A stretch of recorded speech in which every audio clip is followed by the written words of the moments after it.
Price action या indicators दोनों का अपना रोल है, पर जब दोनों को सही तरीके से कंबाइन किया जाए तो बनता है एक पावरफुल ट्रेडिंग सिस्टम। आज के वीडियो में हम देखेंगे कैसे प्राइस एक्शन इंडिकेटर्स मिलकर आपकी एक्यूरेसी कॉन्फिडेंस दोनों को बढ़ा सकते हैं। इसीलिए वीडियो के अंत तक जरूर देखें। स्क्रीन पे सबसे पहले समझते हैं कि क्या होता है प्राइस एक्शन।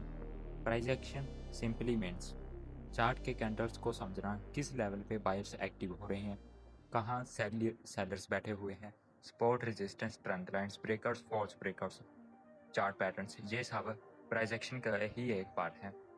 एग्जाम्पल के लिए एक बुलिश एंगल्फिंग पैटर्न सपोर्ट पे बनता है, जो कि ये सिग्नल देता है कि जहाँ से अपसाइड का मूव आ सकता है।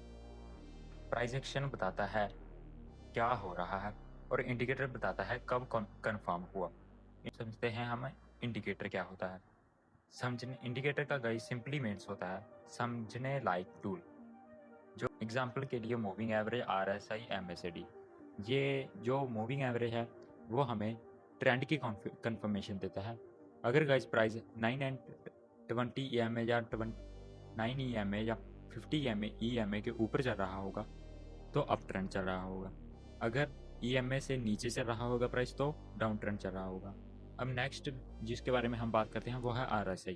RSI हमें क्या बताता है? RSI हमें बताता है कि प्राइस कहाँ पे ओवरबाउट जोन में चला गया है और कहाँ से प्राइस ओवरसोल्ड जोन में चला गया है। अगर गाइस प्राइस RSI की 70 की लाइन को तोड़ देता है तो गाइस प्राइस ओवरबाउट जोन में चला गया है। अब कहीं से भी रिवर्सल आने के चांसेस हैं।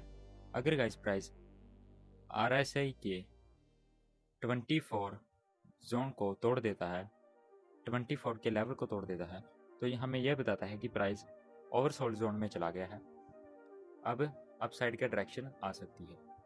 MACD का फुल फॉर्म होता है मूविंग एवरेज कन्वर्जन डाइवर्जन। ये हमें मोमेंटम बताता है। इंडिकेटर लगाना तो गाइस इजी है, समझना थोड़ा सा मुश्किल है। अब गाइस हम देखते हैं कि कॉमन मिस्टेक्स जो हर एक बिगिनर ट्रेडर करता है। वो क्या करता है, सिर्फ इंडिकेटर के बेस पे ही एंट्री प्लान करने लगता है, वह किसी प्राइस एक्शन को नहीं देखता। अगर गाइस क्रॉसओवर MACD या 9 एंड 20 EMA का क्रॉसओवर आ रहा होगा तो वो ब्लाइंडली सेलिंग करने लगेगा। अगर गाइस प्राइस RSI के ओवरबॉट जोन में चला गया है तो वो ब्लाइंडली ही ओवर सेलिंग की पोजीशन लेकर बैठ जाएगा। हमें RS इंडिकेटर और प्राइस एक्शन दोनों के ही फॉलो करना चाहिए, क्योंकि जो इंडिकेटर हैं कुछ लीडिंग होते हैं और कुछ लैगिंग होते हैं। इंडिकेटर एक गाइस कंफर्मेशन टूल है, ये हमें डिसीजन के बारे में नहीं बताता। अब गाइस हम समझते हैं कि कैसे एक प्राइस एक्शन और इंडिकेटर मिलकर एक पावरफुल स्ट्रेटजी बना सकते हैं। चलिए गाइस हम चार्ट पे इसकी लाइव एग्जांपल समझते हैं। हम आ चुके हैं अपने लाइव बिटकॉइन के चार्ट पे।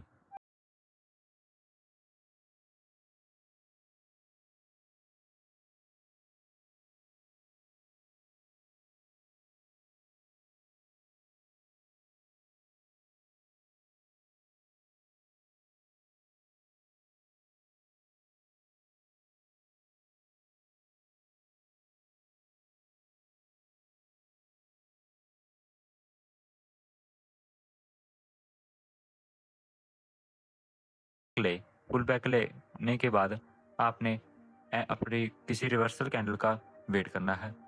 अगर गाइस कोई हैमर शूटिंग स्टार जैसी कैंडल बनती है तो आपकी एंट्री बन जाती है।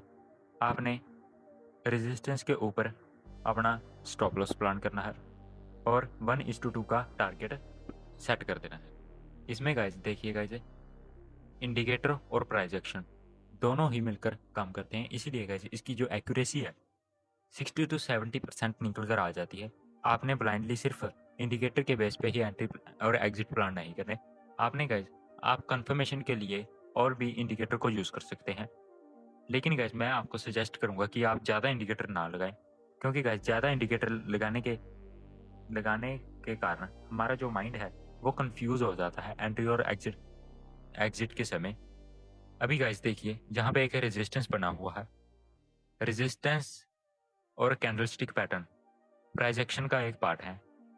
रेजिस्टेंस मैंने ड्रॉ कर दिया है, ये देखिएगा यहाँ पे क्रॉसओवर आया, क्रॉसओवर आने के बाद 9N EMA पे रीटेस्ट किया और डाउन साइड का मोमेंटम दिया। देखिएगा अब बात करते हैं गाइस हम रिस्क मैनेजमेंट के बारे में। आपका जो रिस्क रिवॉर्ड रेशो है वो मिनिमम 1:2 तो गाइस होना ही चाहिए। अगर गाइस आप 1:1 रखेंगे तो आप कॉस्ट टू कॉस्ट ही रहेंगे। 1:2 टारगेट प्लान करने का हमारा ये फ़ायदा हो जाता है, अगर गाइस आपकी जो स्ट्रैटेजी की एक्यूरेसी है वो 50% भी रही तो भी गाइस आप प्रॉफिटेबल रहेंगे। का कारण मैंने पिछली वीडियो में बताया हुआ है। नेक्स्ट जो है वो है filter out low volume zones. आपने लो वॉल्यूम जोन्स को नहीं ट्रेड करना, लो वॉल्यूम वाले दिन नहीं ट्रेड करना, सैटरडे संडे को अवॉइड करना है। नेक्स्ट है trade only in liquidator market. आप इस स्ट्रैटेजी को Nifty, bank Nifty, gold, bitcoin, Ethereum, Solana में यूज़ कर सकते हैं। निफ्टी और बैंक निफ्टी में ट्रेड तो मैं करता नहीं। क्रिप्टो में अगर आप इसकी जो एक्यूरेसी निकालेंगे तो इसकी एक्यूरेसी 70% तक भी जा सकती है। तो गाइस ये थे हमारा indicator and price action based strategy. अगर गाइस वीडियो अच्छी लगी तो वीडियो को लाइक शेयर कमेंट जरूर करें और चैनल को सब्सक्राइब जरूर करें। Thanks for watching.